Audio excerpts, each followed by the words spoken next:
بسم اللہ الرحمن الرحیم۔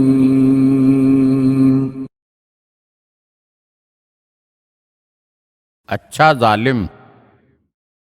کہا جاتا ہے کہ ملک شاہ سلجوقی کا وزیر نظام الملک آخرت اور قیامت کے حساب کتاب کے سلسلے میں انتہائی اہتمام کیا کرتا تھا، اور اس سلسلے میں ہمیشہ فکر مند اور خوف زدہ رہا کرتا تھا۔ یہی وجہ تھی کہ اپنی وزارت کے زمانے میں وہ ضعیفوں، کمزوروں اور بے سہارا لوگوں کی فریاد رسی کیا کرتا تھا۔ خواجہ نظام الملک کے ذہن میں یہ خیال آیا کہ کیوں نہ وہ اپنی وزارت کے دور میں لوگوں کے ساتھ حسن سلوک کرنے کی گواہی تحریر کروا لے۔ چنانچہ اس نے بڑے بڑے علماء سے گواہی لے کر اور ان سے دستخط کروا کے اسے اپنے کفن میں رکھنے کا فیصلہ کیا، تاکہ اس طرح سے اس کی آخرت میں نجات کا سامان ہو سکے۔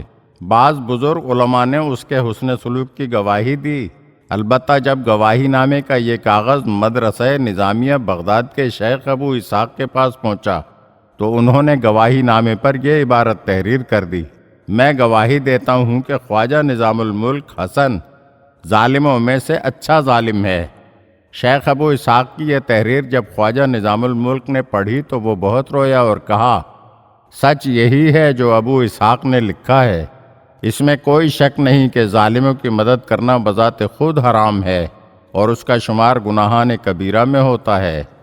آدمی کے لیے ضروری ہے کہ وہ ظلم کی قسموں اور اس کے مختلف نوعیتوں سے آگاہی حاصل کرے، کیونکہ خود ظالم کی مدد کرنا بھی ظلم ہے، اور ظلم کی مختلف نوعیتوں کے اعتبار سے ہر ایک کے احکامات بھی مختلف ہیں۔